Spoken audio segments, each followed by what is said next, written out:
Okay, thank you very much, Mark. Thank you for the opportunity to speak in this prestigious setting.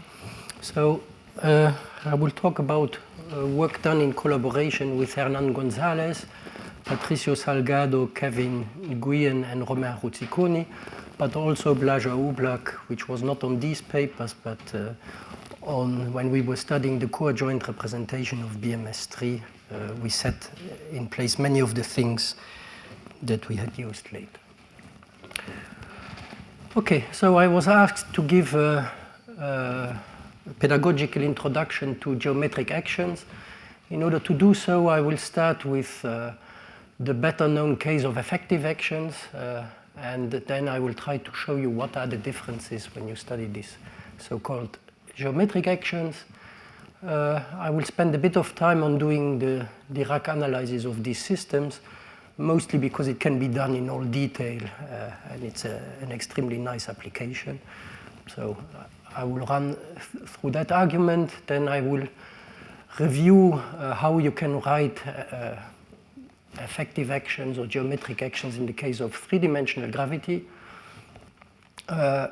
Because again, as in the lesson by Mark, in the four-dimensional case, everything is a bit heavier technically, but it's all the same principle. So the only thing that I will tell you about the four-dimensional case is I will give you some details on how the coadjoint representation of the BMS4 group looks like. And then I will finish by showing you where you can find this coadjoint representation, which is in fact completely obvious at spatial infinity, but I will try to show you where you can find it in asymptotically flat spacetimes, non-radiative ones, so the non-interesting part if you want, but at null infinity. So I will switch off the news and then try to identify for you where the coadjoint representation is sitting in the data at Scribe+.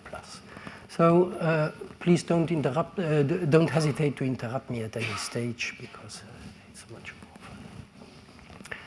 So in the spirit of Weinberg, so suppose that you have a Lie group of symmetries that you know, but that you don't necessarily know the fundamental theory of which this is a group of symmetries.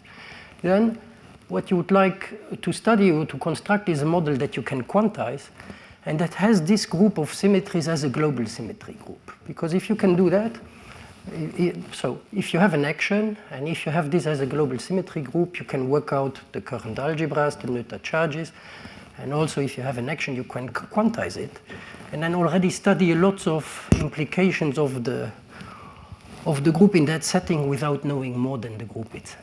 So the idea is to build the action out of the data of the Lie group itself.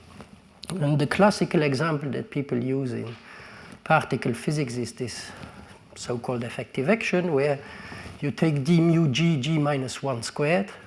And then, of course, this model for Weinberg, what was important is that it has Poincaré invariance. For us, Poincaré invariance here is not so important. So there is a version of that where instead of your base space being Minkowski space, you just take a line and you take particle actions of this type.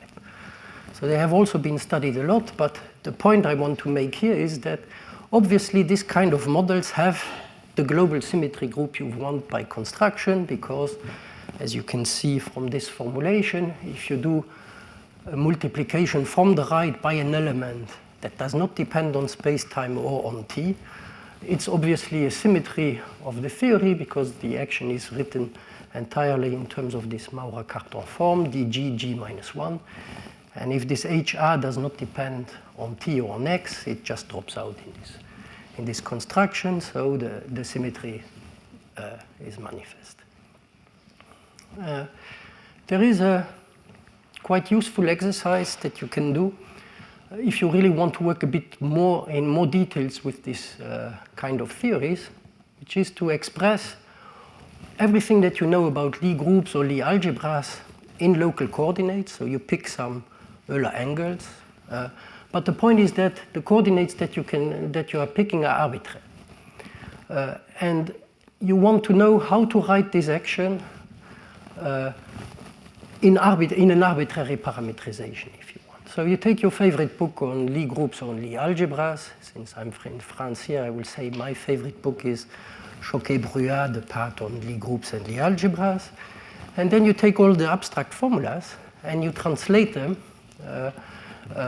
in this language. So what you are doing is, of course, you know that these generators of right-left translations are the left-right invariant vector fields. And so you realize that whatever angles, whatever Euler angles or exponential parametrization you are choosing, these generators for the left or the right invariant vector fields are just given by two commuting frames. So if you use the language of general relativity, it's just frames on the frames of this type. So you get this kind of matrices here, which are invertible matrices. And it turns out that the commutators of these frames are just closing with the Lie algebra structure constants for the left invariant vector fields and with a minus for the right invariant vector fields. And these two frames are just mutually commuting. So that's basically all that you need, and you don't need to know how complicated these expressions are in terms of cosines or sines and so on. It's only these commutation relations that are important, and these already contain all you need. Okay, and then you see that if you write down the left and the right invariant Maurer-Cartan forms, they are just written with the inverse matrices that you have introduced. So there is the same matrices, you know that they are invertible, and the inverse matrices are used in the left and in the right Maurer-Cartan form, and since you are used to your GR in moving frames, so these are like the coframes in GR, and again, the exterior derivative in this case now closes with the structure constants of the Lie algebra. So this is very well known to people doing supergravity in the Hamiltonian formulation of supergravity. They have worked it out, but somehow you have to work it out for yourself in order to be convinced about that. So it turns out that if you're also interested in the adjoint representation, you need both this set of matrices. So you need the frame from the left invariant ones and the coframe from the right invariant ones, and then you have a clean expression, matrix expression for the adjoint representation. And then it turns out that this you can rewrite this effective action that we had on the first slide here, here like that, this particle action in this case. If you write it in these terms, it turns out that it is just given in terms of the right invariant extension of the Killing metric. So if you have a Killing metric on your Lie group, so this is G alpha beta, you have the extension of the Killing metric to a right invariant metric on the full Lie group just by decorating this with the coframe. And it turns out that, of course, your action then becomes just this completely standard action, which is the distance that you are computing on your Lie group. Once you have done this reformulation, it is clear that your equations of motion, they describe a geodesic flow. So this is the geodesic flow on the Lie group, and the equation you have in every textbook on general relativity. So the Euler-Lagrange equation of this are just the geodesic equation, but in this context they are also sometimes called the Euler-Arnold equation on the Lie group in that case. And then you can look at the infinitesimal symmetries related to your right translations. They are given by the left invariant vector fields, but it also turns out that it's now two lines to prove that the variation of the GI is given by the left invariant vector fields are Killing vectors of this metric. And then, of course, you know that the Noether, you can work out the Noether charges associated to that. So in this way, it's very easy to control, let's say, the Noether charges and the symmetry of the theory. And then, in this context, there is an important theorem which goes under at least in some books, under the name of Arnold Theorem, which says that this geodesic flow equation on the Lie group are just equivalent to a flow equation on the dual of the Lie algebra. So pi is a vector in G star. And Arnold's theorem says that instead of looking at the geodesic equation, you can also look at this kind of flow equation in G star. I will explain all the symbols in this Arnold theorem just while going through the proof of the theorem, if you want. Okay, the proof is in fact almost trivial. The proof is just doing the Hamiltonian analysis of this model. So if you do the Hamiltonian analysis of this model, you have these Euler angles that you have introduced, completely arbitrary. You introduce canonical coordinates, you have your canonical brackets. You try to do the Legendre transformation, and in this case, of course, everything is invertible, so you can do the Legendre transformation, but while doing the computation, it turns out that there's a particular combination of the p's which is extremely convenient, which is to take the p's decorated with the right frame in this way, which you call the pi's. And if you use these coordinates, it turns out that, so if you substitute the p's by these pi's, of course you're no longer in Darboux coordinates and you have to recompute your Poisson brackets. If you compute the Poisson brackets between these pi's, it turns out that the bracket between these pi's just closes with the structure constants of the Lie algebra.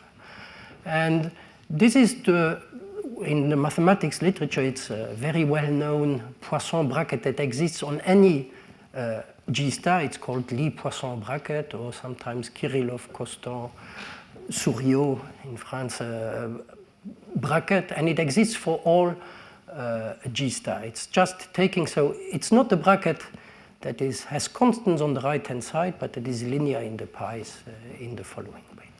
So in these non-Darboux coordinates, the pi's with the pi's are no longer 0, and also because of this G with pi is given by the right frame that you're using.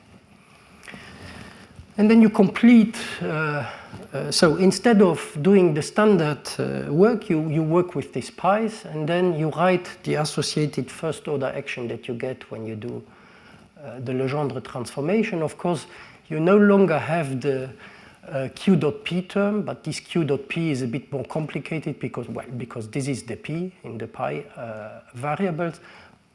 But on the other hand, the Hamiltonian is extremely complicated. The Hamiltonian is extremely simple because it's just the simplest Hamiltonian that you can write in terms of this pi variable.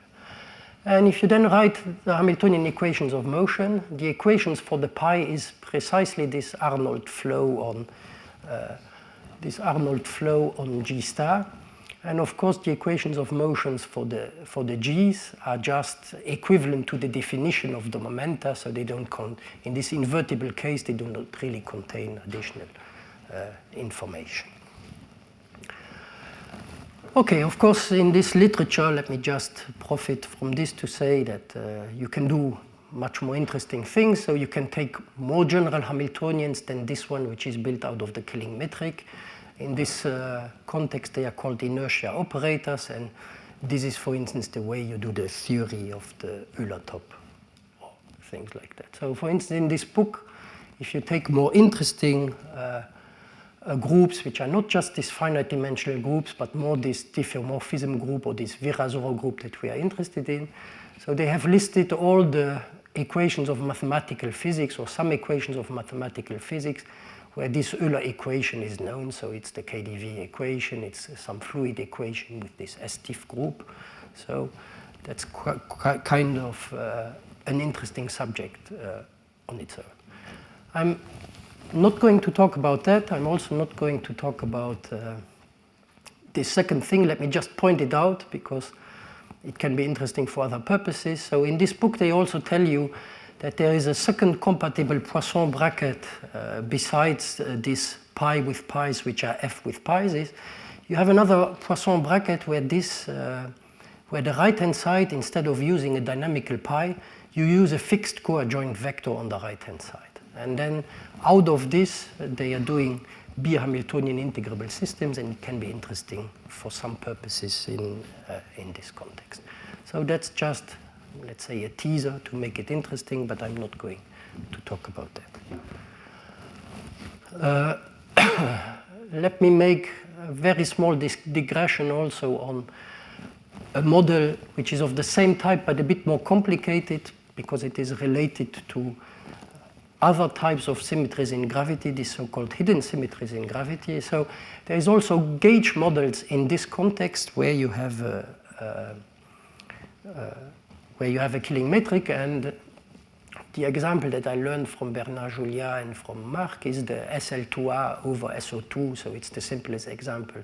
Symmetric space, it's an example exactly of the same type, where instead of using the right invariant Maurer-Cartan form, you use half of it plus it's transposed, and then if you take a parametrization, a concrete one of, let's say, the SO2, and here is the dilaton and the axion, of course, then it turns out that this object here transforms under local SO2 transformations in the adjoint. It still has the global SL2A, and then you can see that an action like this action, of course, has this gauge invariance built in. So you have gauge systems also in this setting, and it can also be interesting to study. I'm not going to talk about any of those, except to say that the same methods, the same, let's say, Lie group methods are useful in both of these contexts. So what are geometric actions?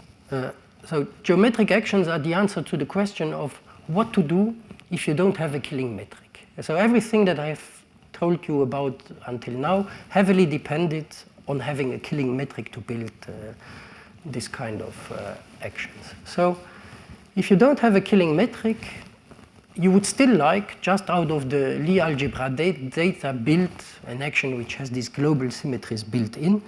And one thing that you always can do is you can use a fixed coadjoint vector, so B in G star, to nevertheless build a first order action, which is no longer second order, but first order. So you take, so for instance, the kind of action that you can take is you take this fixed coadjoint vector and you take the inner product with the right invariant Maurer-Cartan form. So that would be the kinetic term, the PQ dot term. And if you want, you can also add any Hamiltonian that a Hamiltonian of this type where you take B with the adjoint of some fixed Lie algebra vector. So your model now depends not only on G, but on a fixed coadjoint vector and a fixed vector of the Lie algebra. So it's a class of models that you can build. And it turns out that, of course, the kinetic term still has the global symmetry built in because the argument about right multiplication still works as before. But then you have to check if this term is also invariant. For that, you have to work a bit harder. But you can prove that this term is also invariant provided that your algebra element with which you are transforming your group element has a specific time dependence which is completely controlled by the y that you are putting here. So you need explicit time dependence. In case you have a non-trivial Hamiltonian here, you need explicit time dependence of the symmetry parameter, and it is completely determined by this commutator which is here, and that's very similar, of course, to the way boosts are represented in the Hamiltonian formalism in any relativistic invariant theory, where you also have explicit time dependence in the generator, and you need to take it into account. But except for that subtlety that you have to do, it's exactly a model of the same type, which has your symmetry, your global symmetry that you are interested in built in. The other subtlety is that it's not really, so it is a gauge system. This thing is not like the simplest G minus 1 dg squared action non-degenerate, but it has gauge symmetries. So in order to look at the gauge symmetries, of course, you can look, for instance, you take the kinetic term, the PQ dot term in this case, which is BK, And you can try to study what are the null vectors of this symplectic 2 form, which in this case you can work out very easily. So because you have this gauge invariance, you cannot, for instance, directly use this model in a path integral quantization. And it's fairly easy to say it's a 2-line computation to see that if you take the left multiplication by a time-dependent Lie algebra element like that, if this element belongs to the little algebra of this fixed coadjoint vector, so there is a 0 which you have to scratch. So this fixed coadjoint vector, if you take a Lie algebra element that leaves this vector invariant, then it's a 1-line computation to check that these are gauge symmetries of the models that you have. It's a bit harder, a bit more work to check that these are all the gauge transformations, and it's of course doable, it's not a big work, but it's something that will be a consequences of the Dirac analysis that I'm going to do. Yep. And it doesn't depend on your choice of the algebra element y? Say it again? This statement No. does not depend on the choice of y? No, it doesn't depend on the choice of y. Because this gauge, it goes through for all y's, in fact.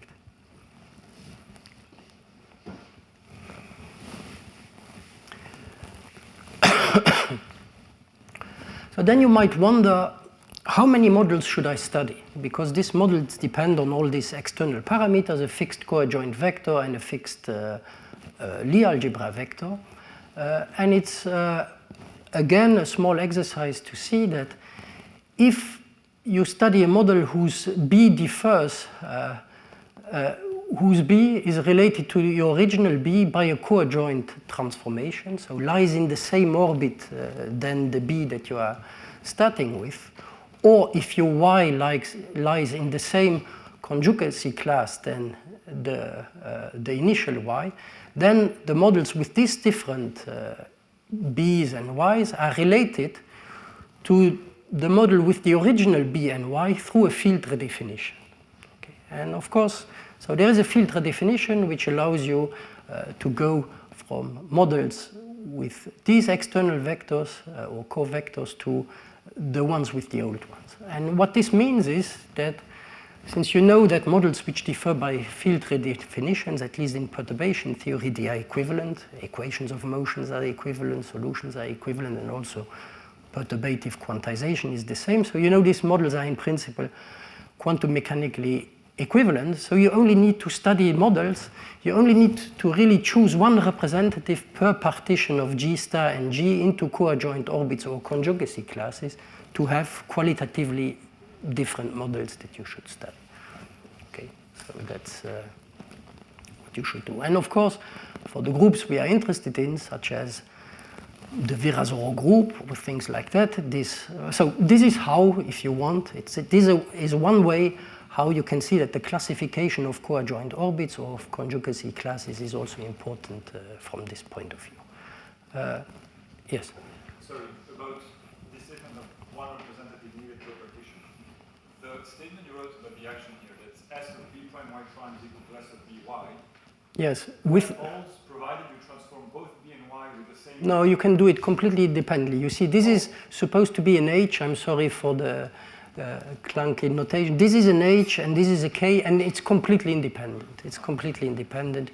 You can first do the coadjoint B's, and then in that only do a Y per conjugacy class or the reverse. They are completely, so it's H and K completely independently. Thank you for the question. Okay, and so this is a way to motivate why the study of coadjoint orbits and this classification is important. It's important for many other reasons. It's a well-defined mathematical physics question, and it's a famous question in the case of the Virasoro group, which was first studied by Russian mathematicians in the school of Kirillov himself, and then later on revisited by Witten, and there is this nice review that Plaja and I studied when we were getting into these things, which, so this is by some Hungarian mathematicians, which contain the complete study of this classification of the Virasoro group into coadjoint orbits. So, but here it's just a motivation. But you can see that you only need to choose one representative per orbit and study them, and you have the same, otherwise you have the same system. Okay, now let me try in particular to answer this question, are these all gauge transformations? And if you have such a model, and in this model, it turns out, and also it was supposed to be a pedagogical talk, so let me run you through the argument. So it turns out that in this model, the Dirac analysis of the model is completely tractable. If you do it in the right way, it's a purely algebraic thing, which illustrates the subtleties of the construction, but it can be done all the way, and it's quite nice, I think. So it's a nice non-field theoretic application, but still non-trivial of the Dirac analysis, if you want. So, of course, if you start the analysis, you do what we did before. You introduce the canonical momenta. But contrary to what we had before, we have a first-order system. And in all first-order systems like that, it's of course clear that the definition of the p's is themselves immediately a constraint. This is because it's first order, this is how it goes. But then it turns out that this constraint in these non-Darboux coordinates is extremely interesting, is as nice as it can be, because the constraint in terms of the pi's just tells you that the constraints tell you that the pi's are equal to the b's. And the b's were the fixed coadjoint vector that you were using to construct your model to start with. Okay, and then you write down your first order action, and you see that the Hamiltonian on the constrained surface, because this is what you always can do, you just replace the b's by the dynamical pi's, and this is what the Hamiltonian looks like. And so the dynamics, of course, which is by construction of the Hamiltonian formalism equivalent to the geometric model that you start with, is this evolution equations here, which now just contains the arbitrary Lagrange multipliers at this stage for these primary constraints.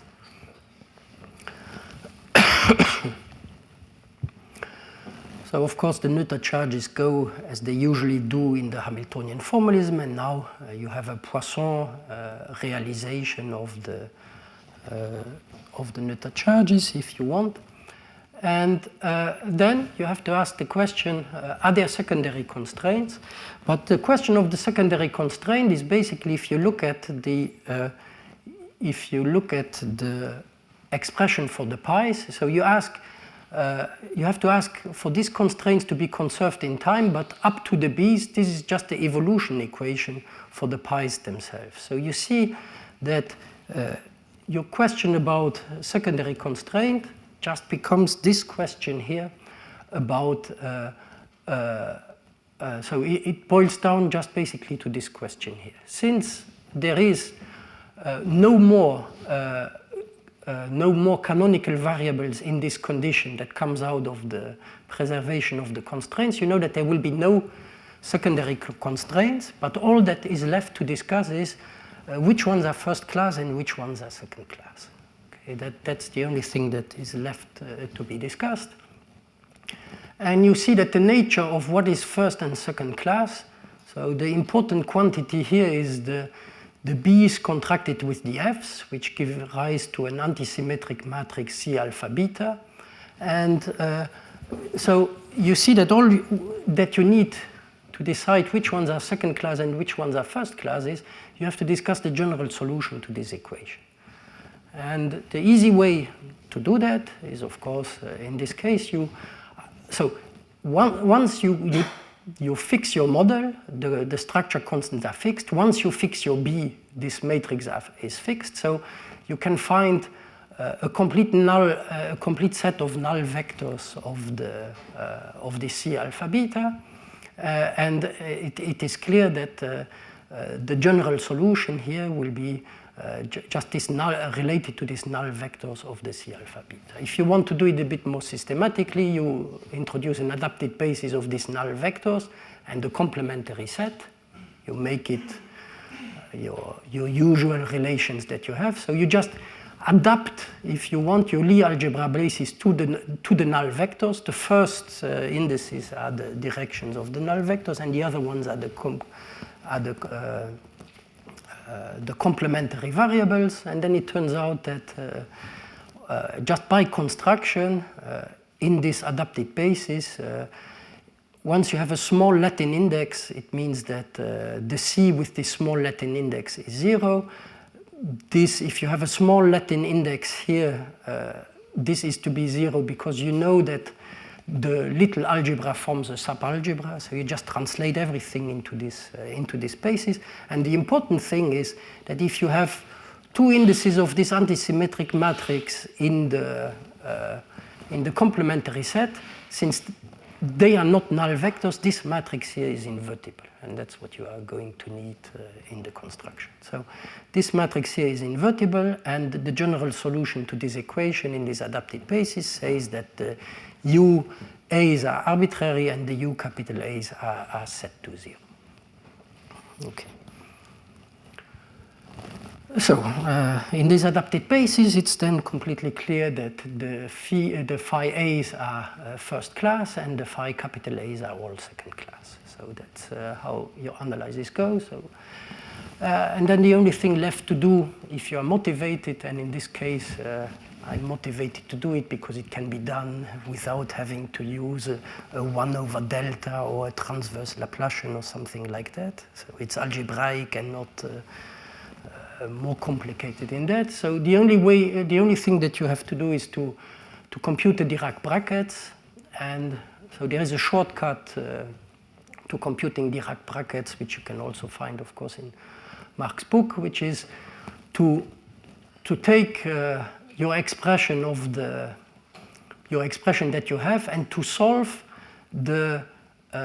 to solve for the Lagrange multipliers of the second class constraint and for the second class constraint in the action.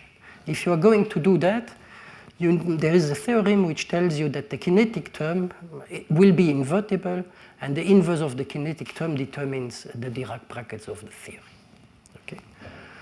So if you do that, it means that you just put the Lagrange multipliers for the second class constraint to 0.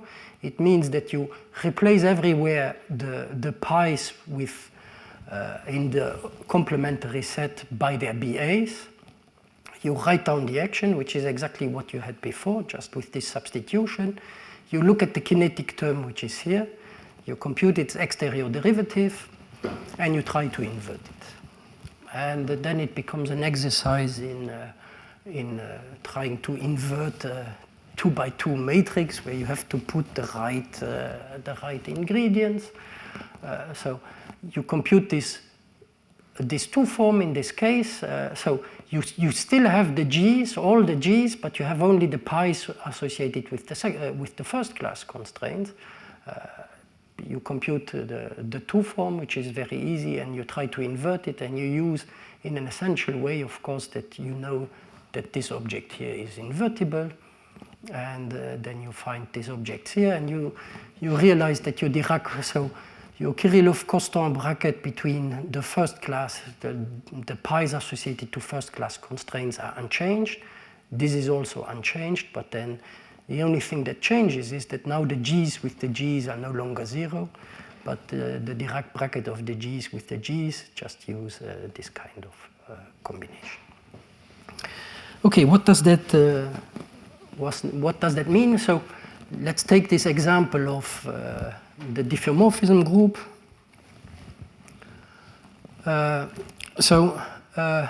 If you take the Virasoro group and you look at this discussion of the coadjoint representation of the Virasoro group, the typical little groups, the simple little groups, are either U1 or SL2R. So, of course, for this diffeomorphism group, it means you have an infinite number of G's, if you want, the LMs. But in this case, you have at most 3 gauge invariances. Usually you have 1 gauge invariance, but in the most symmetric case, you have 3 gauge invariance. So there are very few of these pi's, if you want, left after you have gone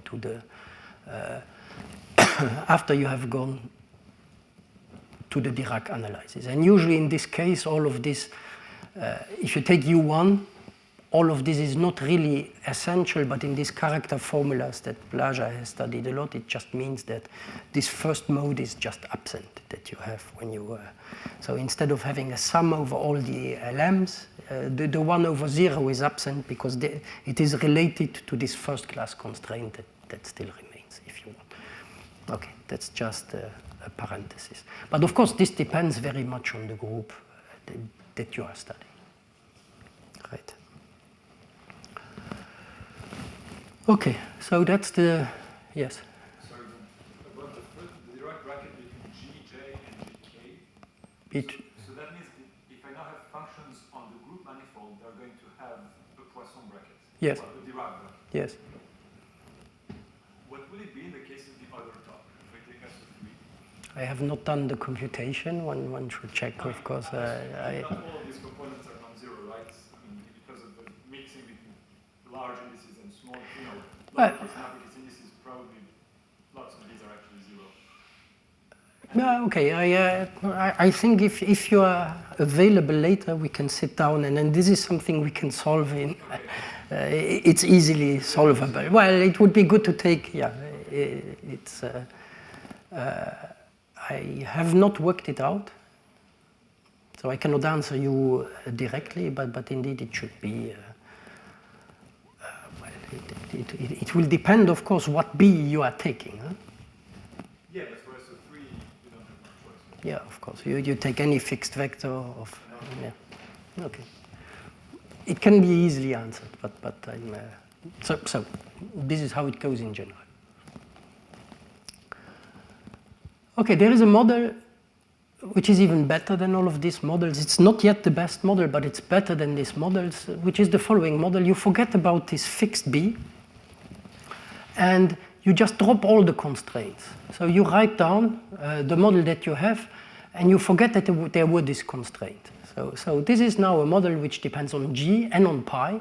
So it has on a fixed still Hamiltonian that you can put, and you drop all the constraint, and then you look at what you have already computed. So the equations of motions, for instance, were these equations of motion here. And you see that what will drop if you drop the constraint is just the terms which are proportional to the Lagrange multipliers here. So if you drop all constraints, you just get that G dot is equal to the left invariant vector field contracted with your y variable, but pi dot will be equal to 0. Okay, and what is interesting about this model is, so what you realize is that this model, so you get this evolution equation, and you get, which is just saying that the right invariant Maurer-Cartan form is related to that.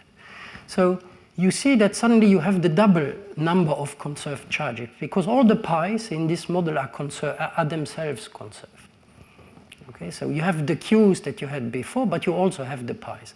So what is interesting about this model, and I will not say more about that, but for some other purpose, first of all, it's much easier to write down, and second of all, it contains all the orbits, if you want. It contains too much, but it contains all the orbits.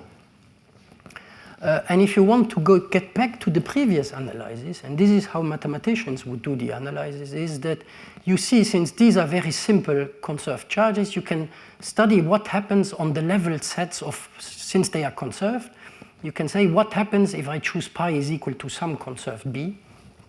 So you study, and what you are doing from a mathematician point of view is you're studying Hamiltonian reduction, so you studied this system on these level sets. But this is just boils down on doing what we did in reverse, if you want. Okay, so I think it's really an interesting, or a modification of this is really an interesting model for some other purposes. And in the models that I'm going to write down, so you can write down them, of course. It's just a difference if you consider this a dynamical variable or this a fixed coadjoint vector, but the interpretation is, so the formulas are the same, but the interpretation is different. Okay, let me now, I'm going quite fast, so you should interrupt me more. But okay, let me try to recall to you why this can be interesting in the case of gravity. And if you want to write down a dual action that is related to gravity, of course, there's no better model to start with than the asymptotically ADS3 case, because it's the most symmetric case and the group is kind of the cleanest. So if you look at asymptotically ADS3 gravity, you know that the asymptotic symmetry group is 2 copies of the Virasoro group, if you want. Well, you know it from the work of Brown and Henneaux. And the general solution, if you impose something which is slightly stronger than Brown-Henneaux boundary conditions, you find that the general solution is parameterized by 2 arbitrary functions, one of x plus and one of x minus. They have to be periodic if this is the cylinder. And you can study how these arbitrary functions in the general solution to the equations of motion transform. And you find that they transform like the energy momentum tensor in conformal field theory. So with something which has a weight, the weight that is important here is 2.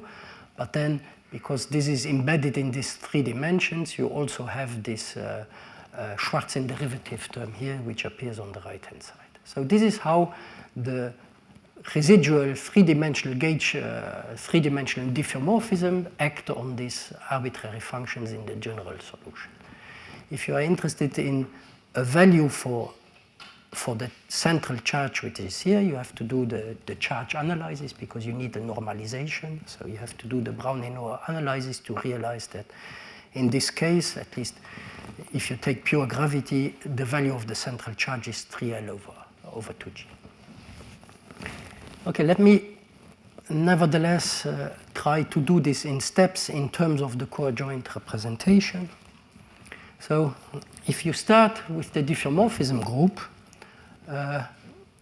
so what I'm trying to convince you of is, so in the diffeomorphism group, of course, you know, so here I'm taking diff S1, so you have this equivariance condition here of which has to do with periodicity. You know that the Lie algebra, so the diffeomorphism group, of course, the composition is just the composition of functions. The Lie algebra bracket is in fact if you work it out, it's just the opposite of the Lie bracket of the vector fields in that case. That's something which is very well known. You can work out the left and the right invariant Maurer-Cartan forms, which take values in the Lie algebra, so they should be vector fields, of course. And then you have to write something for the dg, but so you find this type of expression for theta or for kappa.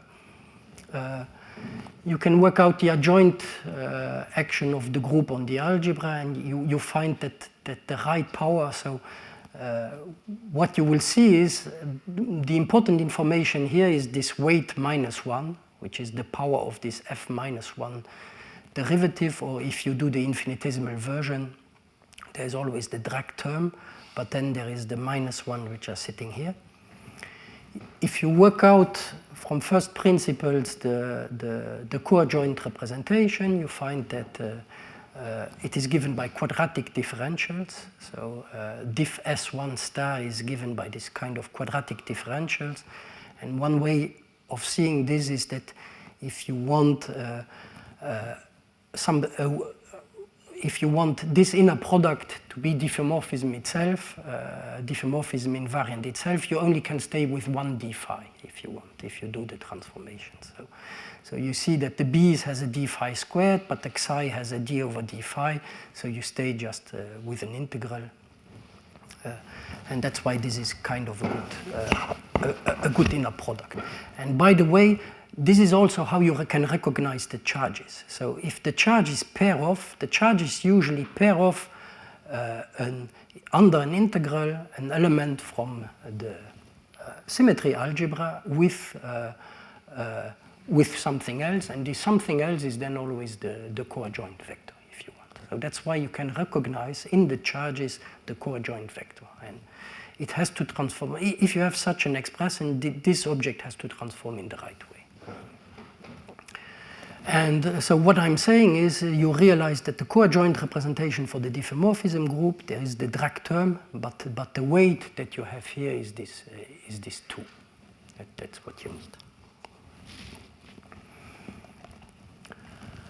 Of course, then there is, if you really want to go all the way, you have to understand what happens with central extensions, but this is completely standard in any Lie group or Lie algebra theory book. So you know that in a centrally extended group, you have a grouped cocycle. This group cocycle in the adjoint representation gives rise to what is called a Souriau cocycle, which on the level of Lie algebras, you have the Lie algebra cocycle. That's one which you can control very easily and you can compute algebraically. So this one is the one that we saw before. For the Virasoro group, that's the Schwarzian derivative. And this one for the Virasoro group is just the third derivative, as we very well know. So the infinitesimal Souriau cocycle is the third derivative. We will meet it a bit later. And then, of course, the Maurer-Cartan forms have both a component along the standard group, but also along the central extension, if you want. Okay, and then it's just a matter of if you want to write down this effective action for the diffeomorphism group. So let me stress that you want to write down an action which has the diffeomorphism group as a global symmetry group, not as a gauge symmetry group in any gravity theory. So if you do that, and you just apply, because what I have given you is completely general. If you now know the ingredients of the coadjoint representation, you just can write down the action which has this as a global symmetry group. It's not completely obvious to see that when you write this down, that this has really global diffeomorphism invariance, but it does, like this Schwarzian action that have appeared in 2 gravity. In fact, this also has a global diff S1 or Virasoro invariance. And it turns out that this Hamiltonian that I have been talking about is important if you want. So this would be 2 copies of this would be dual actions that are dual to asymptotically ADS3 gravity in asymptotically ADS3 gravity. Of course, there have been other ways to construct dual actions for asymptotically ADS3 gravity by Marc and Olivier Cossard and Van Driel, and this starts from this same idea that you have in this Elizour et al. Paper. So you start from the Chern-Simons formulation. You look at what happens when you look at Chern-Simons with non-trivial boundary conditions. You get the first reduction to chiral Wessumino-Witten theories. And then if you implement the fall-off conditions that you have in this in the asymptotically ADS3 case, you have a further reduction to either Liouville type of action or to chiral boson type of actions. And it turns out that if you choose the right Hamiltonian in these geometric actions, you can relate these geometric actions that you can construct here to the actions that have been constructed in this way by purely group theoretical methods. So this would be constructed in this way, dual actions to gravity in 3 dimensions. If you want to go all the way for BMS3 or BMS4, there's a bit more work that you have to do. It's completely standard work, but nevertheless it has to be understood. So all these groups like the Euclidean group, the Poincaré group, or BMS3, BMS4 have all the same structure.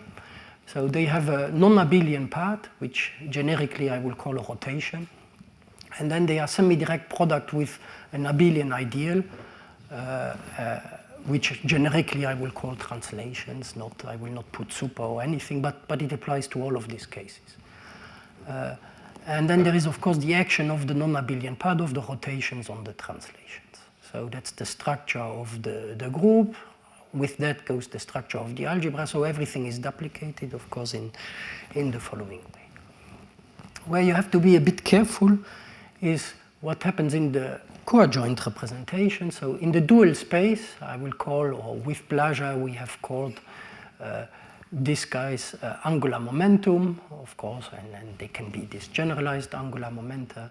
The P is the dual to the translation, it's linear momentum. The x's, of course, are then the infinitesimal rotations, infinitesimal translations, etc. And the non-trivial ingredient that you have to work out when you do the coadjoint representation, because things go the other way, is this wedge product here. So this tells you that if you take a translation and if you take linear momentum, you are producing angular momentum, if you want. And you can think about this like in the kinetic term of angular momentum, where you have this x wedge p term in angular momentum, in fact. But if you just work out the group theory, it turns out that, and this we took, of course, this is known in the mathematics literature on this coadjoint representation of semi-direct product groups, Paguis it was called.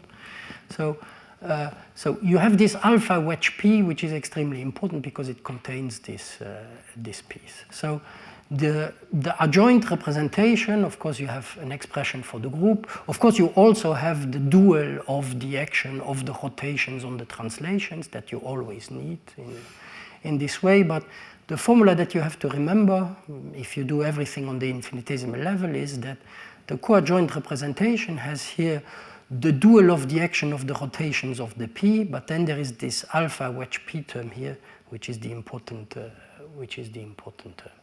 And people have really choose it like choosing the notation, so it should remind you of angular momentum, really the orbital part, not the spin part, if you want. So it goes into angular momentum here. And then it's like a puzzle. I mean, you write down, I mean, one can write down this geometric action for any group. You just have to figure it out, and then you just have to duplicate this and write down the different pieces. The puzzle becomes a bit non-trivial if you do something like BMS3, because you not only have the semi-direct structure that you have to control, but you also have the central extension that you have to control, and then you can see if you're still able to play this puzzle game in a nice way. But it's just piecing everything together. There's nothing subtle. It's just using the definition in the right order, in the right way. And the action that you get, it might not be completely illuminating, but that's what it is. So this is the same part that you had in one copy of the ADS3 case. So there's one copy of ADS3 which is there, but the one, if you're not using your rules exactly, it would have been very hard to guess this super translation piece which is sitting here. You really have to do the pieces in the right order. And then, of course, you can add a suitable Hamiltonian in this case, which has a certain expression. And the one that we choose was to reproduce for BMS3 the same kind of results that people have found for ADS3. So there is if you put Bondi-Sachs type of boundary conditions on asymptotically flat metrics in 3 dimensions, you have the same kind of result, that the general solution is parameterized by 2 arbitrary functions, one of p of phi and j of phi, and that the residual diffeomorphisms which preserve this gauge form, they really act on these arbitrary functions in the way that tells you that this is really a coadjoint BMS3 vector, or centrally BMS3 vector, if you want. And again, so you find that through these group theoretical methods, you find the same kind of actions that you could also construct by taking ISO21 Chern-Simons theory, imposing boundary condition, and going through the standard reduction game. But here it's a group theoretical implementation. Yep. Did you say that in the ADS3 case, the choice of Hamiltonian was imposed by Gibbon's talking Hamiltonian? Yeah, you can relate that if you choose that, then you reproduce what you get if you do if you choose d over d phi. If I remember correctly, it has been some time. This has been 2017, but still, I think if you choose this one, that's the one in the Chern-Simons formulation. You have your boundary conditions, and you start by adding a Gibbons-Hawking term to make your variational principle well defined. And this is related to the Hamiltonian that you're putting. I think it's the same thing, but we can also look it up later when we do the SO3 example.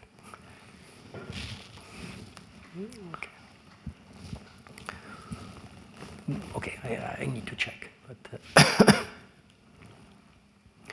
okay, let me just say that this way of this has been, so the first paper where these geometric actions have really been discussed is this Alexeyev, Fadeev, Shatashvili paper. That's an important one, where they compute, as you very well know, they compute characters, group characters by path integral formulas. That was the nice paper. But then for gravity in 2 dimensions, so having conformal invariant actions, that's how they constructed them in these 2 papers. And in the 90s, it was a way to get conformal theories in 2 dimensions. Let me also say that in some sense, so you see that you start from a particle action. I don't know where I have written it.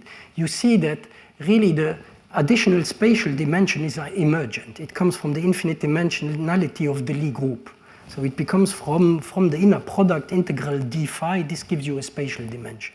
If you would do it in terms of, so it's kind of emergent, the additional dimension. If you do it in terms of modes, you would sum up all these infinite Fourier modes and then get this additional dimension from the thing. But from some point of view, you're writing down, of course we discussed it a lot of times, you're writing down a particle action which becomes a field theory in 1 + 1 dimension because of the infinite dimensionality of the group.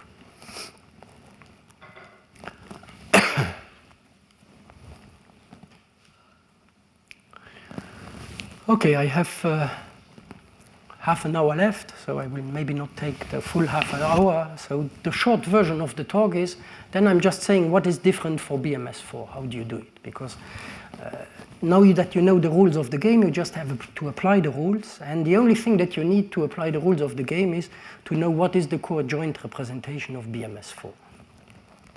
And okay, I will spend a bit of time on that. First, you have to decide what version of BMS4 you want to talk about. So there is, of course, the most important version is, of course, the classical version that people have found in the 60s. So this is SL2C or SL2C mod Z2.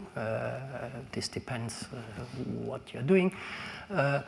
Semi-direct product with the super translations, which are smooth functions on the sphere, or better, not smooth functions, but sections on the sphere with certain weights, as we are going to see.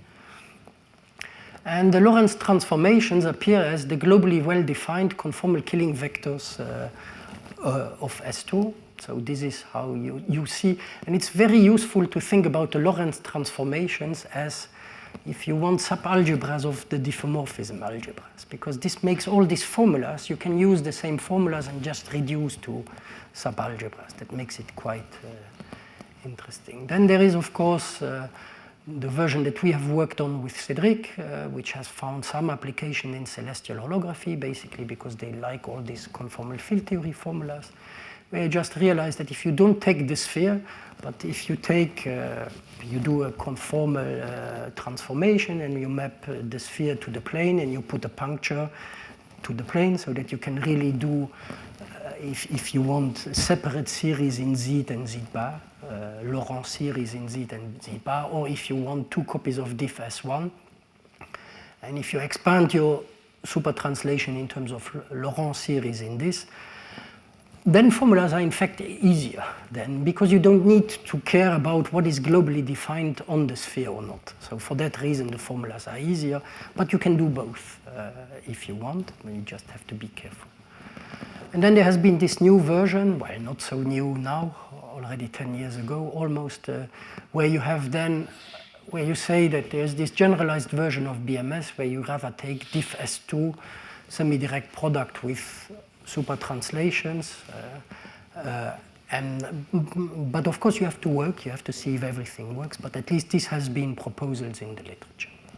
it all depends what you are requiring and what you are caring about and what you're not caring about. But it should be clear what you require. That's very important. There have been also more general corner groups, they are called now, considered more recently. One extension that we also looked at with Cédric, which in my opinion is very important, is to do Weil transformations in addition. So there's a direct product with Weil transformations, which is important. But let me not talk about it here. Okay, and then you just apply the recipes here. I'm just giving you the result. It's not particularly illuminating. You just write the kinetic term that you want, and you know that this is an action principle that has global BMS4 symmetry if you put everything correctly. Here is the one for the extended version, but these Maurer-Cartan forms, they have the good taste to behave very well when you reduce them to you can pull them back to subspaces if you want. So we have not yet written it down, but you can also write down a version for global BMS, but we still should write it down. But you have to do, but Maurer-Cartan forms go very well to subgroups or subalgebras, I would say.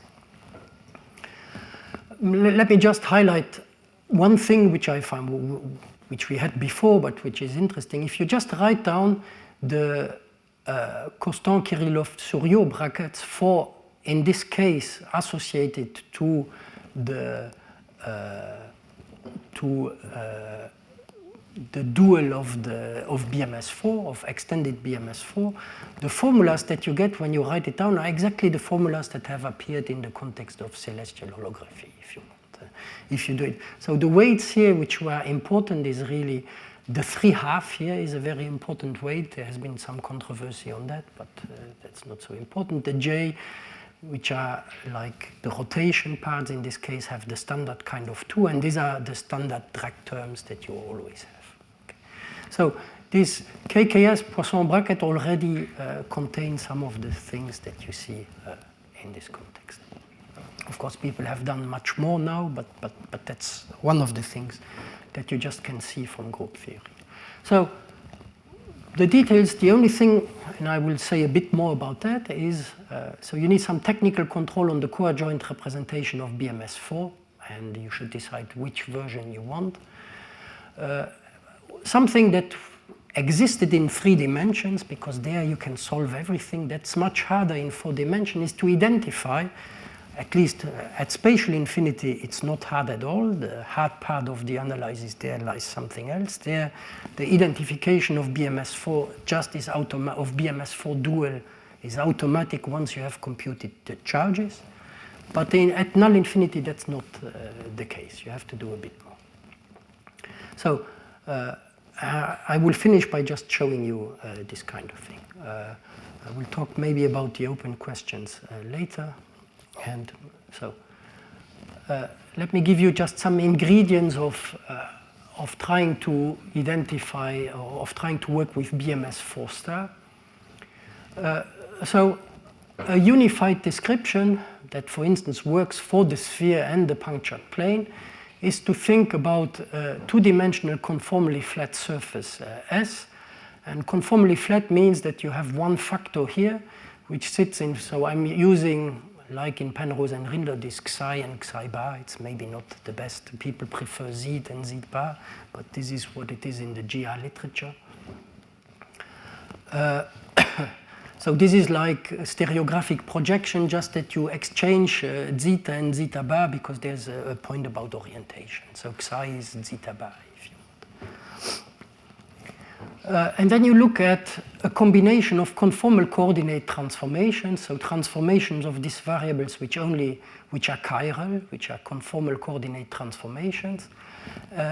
You also look at Weil rescalings of this metric, and since you have in mind a Vielbein formalism, which in this case is a Zweibein formalism, you also look at what is left of the local Lorentz rotations in 2 dimensions, which is just a single rotation, if you want. Okay, and then you combine the local Lorentz rotation that is left if you do a language in terms of frames with the Weil rescaling, you combine it into a complex Weil rescaling. So this is what you can find in Penrose and Rindler, if you want. And so if you choose this as the inner metric, so you choose it like in Penrose and Rindler, not diagonal, but off diagonal, you complexify and you choose it off diagonal, which is useful in that case, then it turns out that the Zweibines are just completely determined by P d over d psi and P bar d over d psi bar.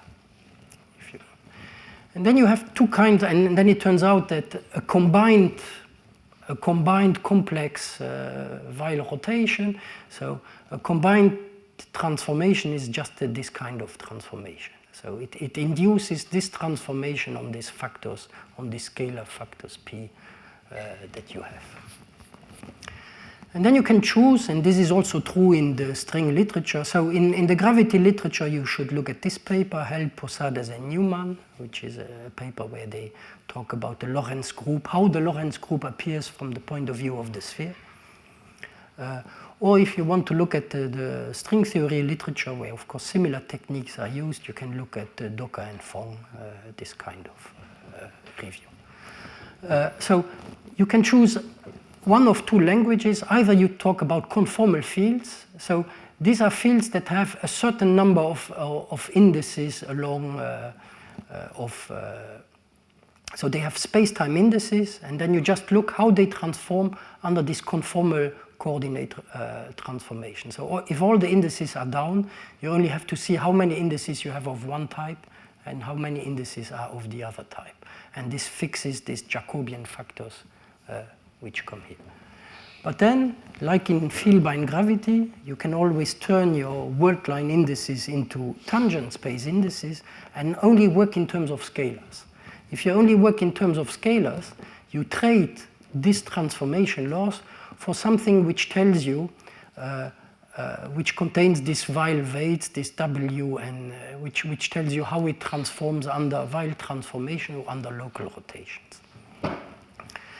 So either you work with conformal fields or you work with weighted scalars, and there's a dictionary to go from one to the other. And it just tells you that, of course, the dictionary tells you that you have to use the Zweibines in order to go from one to the other, but the Zweibines are just certain powers of this P and this P bar in that case.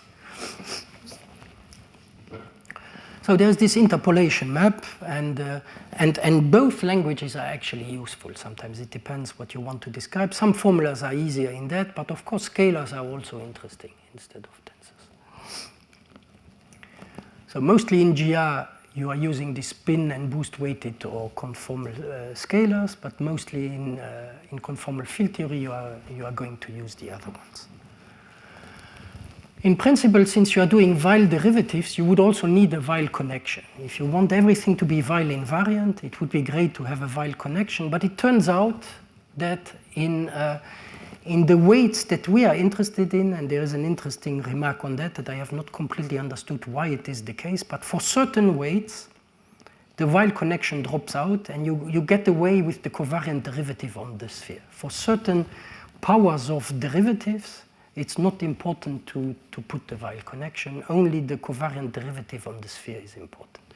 And the covariant derivative on the sphere, of course, is like in this, is completely determined by the conformal factor because it's conformally flat. So the non-vanishing gammas are just completely determined by these objects here. And for weighted scalars, you can look at how this covariant derivative on the sphere acts on these weighted scalars. And then it's just, you just see that you just have to decide how many p's you have to put at some stage and how many p's at the other, and everything is determined by the ordinary complex derivative. So this is this famous eth and eth bar derivative, which is a complex version of the covariant derivative on the sphere, and it's related to just a lowering and raising operator seen on the sphere, if you want. So that's the important derivative, and the Weil version of that is in fact never needed if you are only interested in the coadjoint representation of BMS.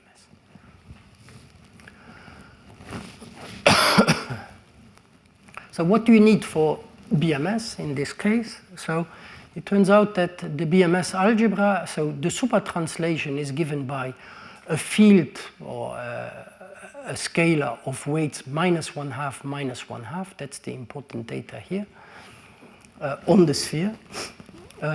It turns out that the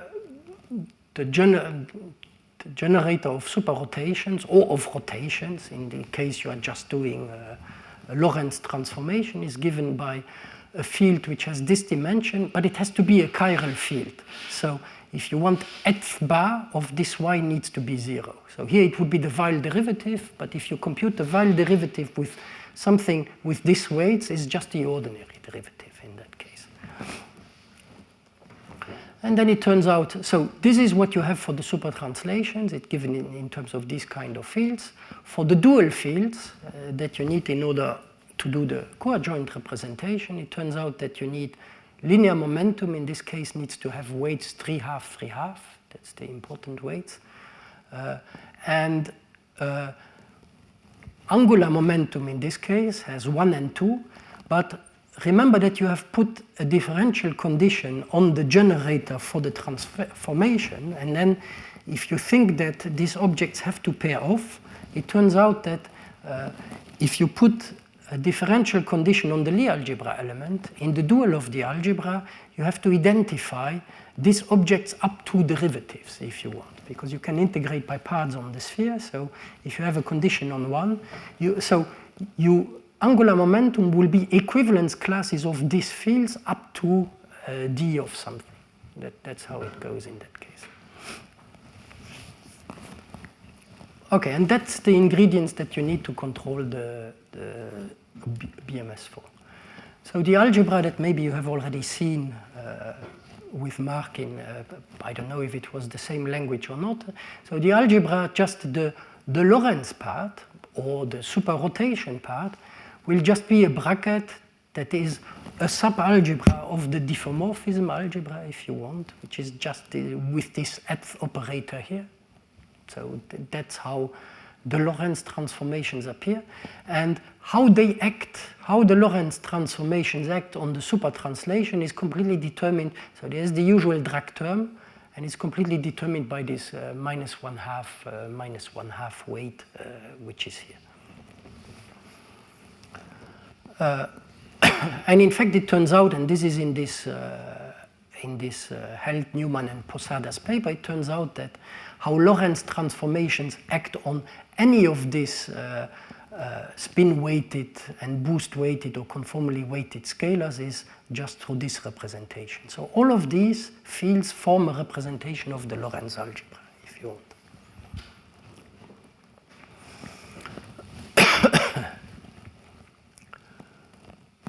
Okay, what else? So the dual space are these equivalence classes and the P's, and the pairing. In the case of the pairing is the integral over this two-dimensional surface over just this symmetry Lie algebra elements and Lie coalgebra elements just paired off in the right way. Then you can work out the coadjoint representation of BMS4. You have to remember that here you have equivalence classes, so this kind is unimportant. So the important bit here is what is this alpha wedge P, and so this alpha wedge P that I've talked about, in this case the weights are 1/2 of T d bar P, so you really have to do the construction carefully. It's not difficult, you just have to follow the rules of the game, and so you have a 1/2 here and a 3/2 here. That's how it goes. And here in the action of the rotations on linear momentum, you have these 3/2, which is how linear momentum should go. So these are the pieces that you have to reconstruct.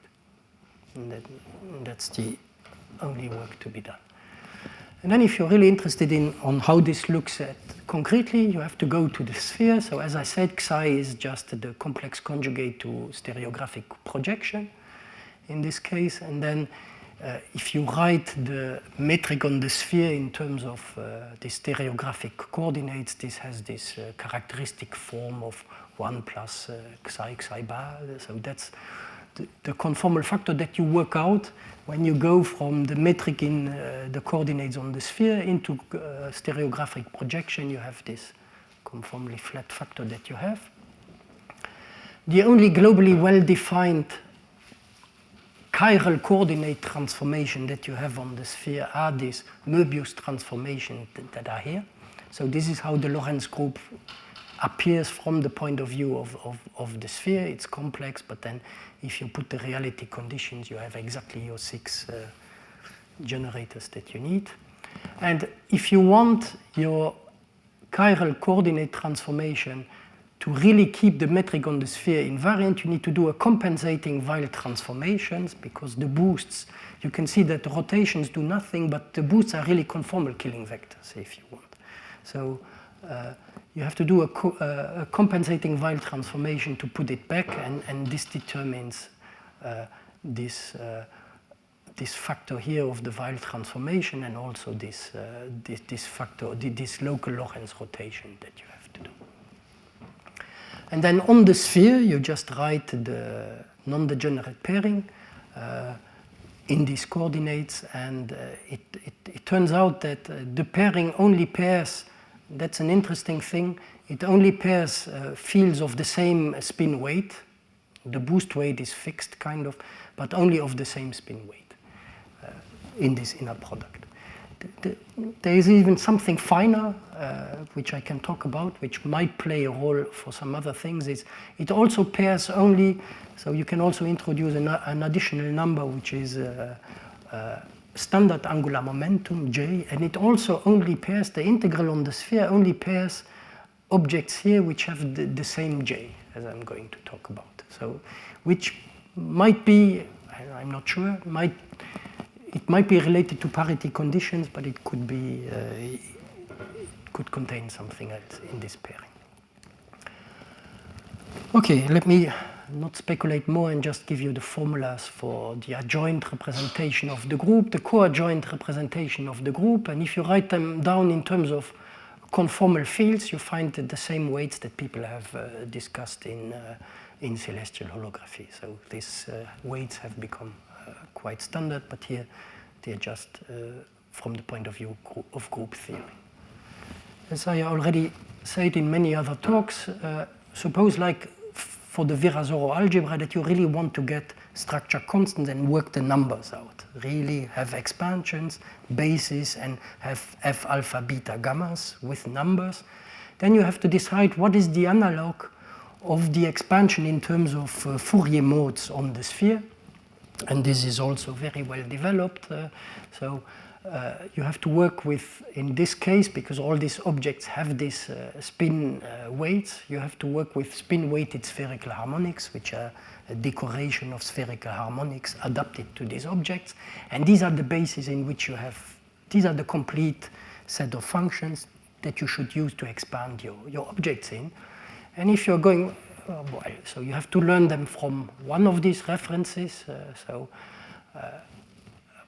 I like now these days Penrose and Rindler because it contains everything for the gravity case, but of course there is also better versions which look at them as SU2 and then reductions. This depends what you like, but of course they exist in many places in the literature, but they are the right functions, the right basis to expand everything.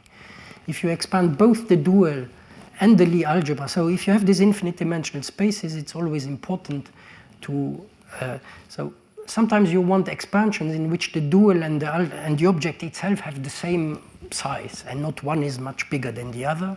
And if you take everything expandable in these, then you are in that case, like for Fourier series, and I think that's kind of the best. I cannot argue it. So some people who have looked at representations of the BMS group, they have taken other topologies, but I'm not sure they have really looked at the case where everything is expandable like that, which seems to me like the most symmetric case. Okay, and then, so you can work out all these structure functions. In principle, they are quite ugly, so I will not bore you with them. I will need, for the last point I want to make, I will need one more element. So here, is an extract from Penrose and Rindler, where he's looking at the spin-weighted spherical harmonics, and where he's discussing how to organize them. And he's organizing them in terms of the standard angular momentum number J, which has to do with rotation, in fact. And he has also a very short discussion how the Gelfand-Naimark representation theory of the Lorentz group appears in terms of these objects here. So he tells you exactly where the heads and the tails of the representation are sitting in terms of this discussion here, which contains spin weight and angular momentum, if you want. But what we needed for this discussion, in this case, was the following thing. So you see that the y's, the translation, the Lorentz generator are sitting here. So what Penrose and Rindler are telling you is that this covariant derivative on the sphere is invertible everywhere except at the edges where there is a kernel. And where you cannot invert. And so he has a Laplacian on the sphere, which is exactly what you need to use to solve all this equation. Also probably some that Marc has talked about, because usually you need the inverse of the Laplacian kind of to solve this. And if you have the right set of functions, of orthogonal functions, you really can do that. So, but what was interesting for us, the thing which selects the Lorentz transformation, which was this chiral condition here, they are telling you that the chiral condition here, selecting the Lorentz transformation, is the same for this weight than an equation on the sphere which contains the infinitesimal Schwarzian derivative. So x bar of y is equal to 0 for this weight has the same solutions than d3 of y equal to 0. Only true on the sphere in this case, but that's something that we needed in order to find BMS, if you want. What that means is, if these are the same solutions, when you look at these equivalence classes up to total derivatives, it means that these equivalence classes and these equivalence classes are also the same on the sphere. And that's what we needed in some sense. So let me finish with that. Let me not talk about the realization on the punctured sphere where everything is just like CFT formulas. Let me finish with the globally well-defined case. So suppose you are in asymptotically flat spacetimes and you're just looking at what happens at Scri+. It's, for me, a bit more convenient not to use the metric language, but of course this is just technical, but to use the first order Newman-Penrose language. It's just a technical translation. So you work with the Newman-Penrose formalism, and you look at what is the free data if you give a definition of asymptotically flat spacetimes, which might or might not be the good definition. You have some free data that you have at Scri+, which involves some leading components of the Weil tensor, contracted. So these are just certain components of the Weil tensor, and then there is this spin coefficient, which is the asymptotic part of the shear. That's the only one whose U dependence is not fixed by the equation of motions at Scri+. That is what people call the news in this context. So that's the free data. This free data, sigma 0, depends on U and the angles, but otherwise is completely free. But the other ones also satisfy some evolution equations. If they satisfy evolution equation, it means that at least at Scri+, the U dependence is fixed, so you only need to give them at the cutoff Scri and not as a full equation. So then there is a constraint, an important constraint on the complex, on the purely imaginary part, which is completely fixed in terms of the asymptotic part of the shear. So that's how the solutions look like at Scri+. And then there is additional data.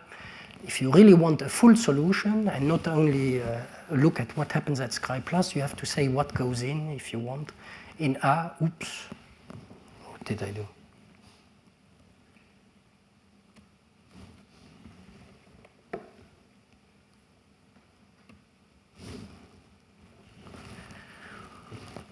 Okay.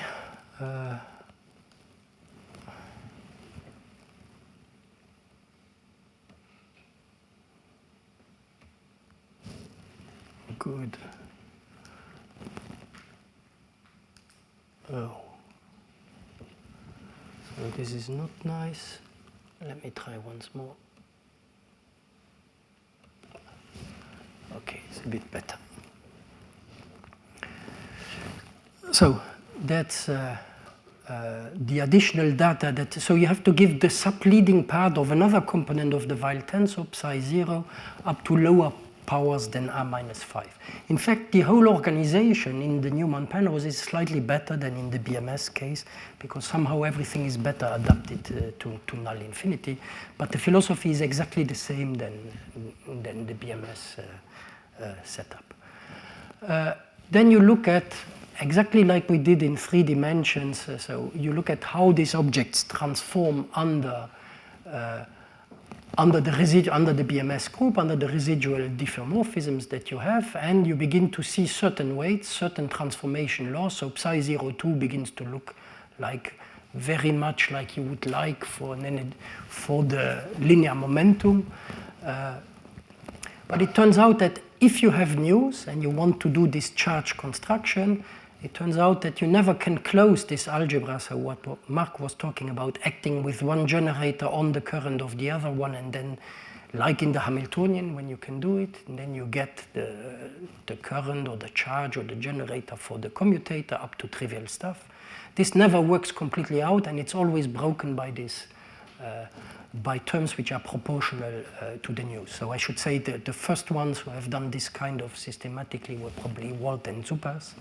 In this case, this is a translation or an extension of these results. But so you have this transformation law, you look at the charges, and so this F, I should say, on the cut at Scry is basically just a super translation.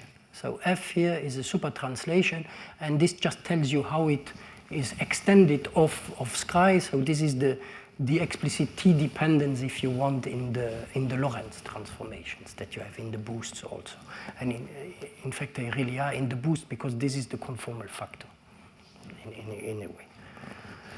Okay, and so you have this breaking, you have this Bondi-mass loss formula, which is telling you how this is broken, how all the BMS charges are not conserved because of the presence of flux. But of course, if you put, at least at null infinity, this news to 0, which you can do, then you have conservation here, if you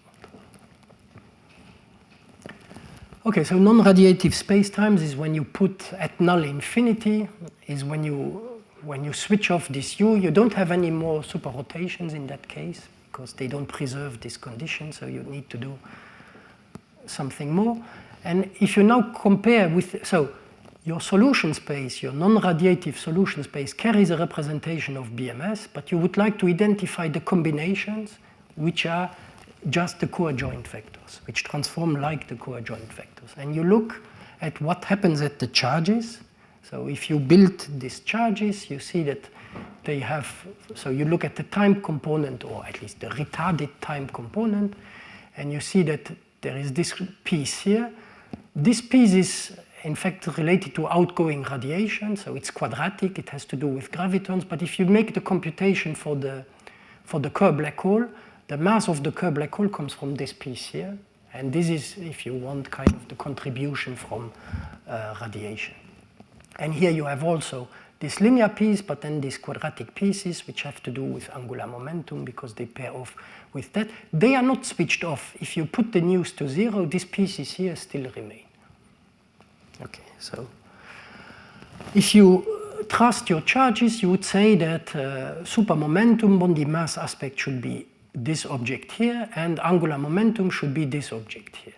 And then you're trying to compute how they transform, and you are trying to check if they transform like coadjoint vectors as they should. So if you have a map from your solution space into your coadjoint representation that behaves like this with respect to the representation.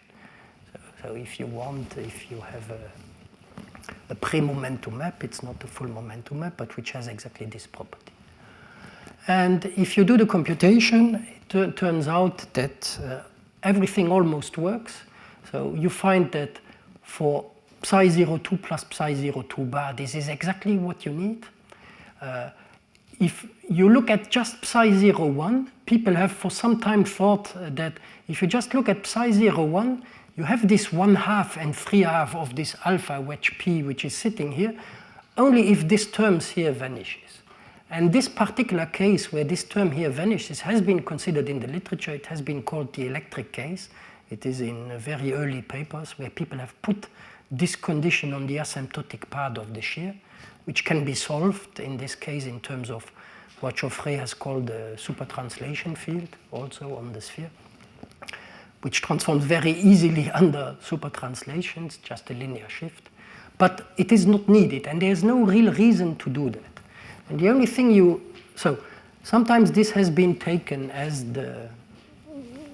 at least the right proposal for angular momentum in that context, if you want. But in this particular case, it's a good proposal, clearly, but there's no reason to do it, because if you do the transformation of the full quantity, you see that it has exactly the right transformation law up to a lot of complicated terms, but all these complicated terms you can write as nth bar of something and the third derivative of something. So this is the piece that took us forever to realize that all the other junk is the third derivative of something. But then you see that in these equivalence classes, it's mapped to 0 because you take the equivalence class by this object or by this object. And if you fold it with a y, which represents a Lorentz transformation, it is killed in any case. So this is the right map in that case. Okay, that's more or less what I wanted to tell you. Let me stop by saying what is still interesting from the point of view of group theory. I think it would be very interesting to do the classification of all the coadjoint orbits of BMS4 in a serious way. It could be interesting to do it, and also to revisit then the classification of the unitary reducible representation of BMS4 that has been discussed by McCarthy, but maybe doing it in the topology where everything is expandable in terms of spherical harmonics.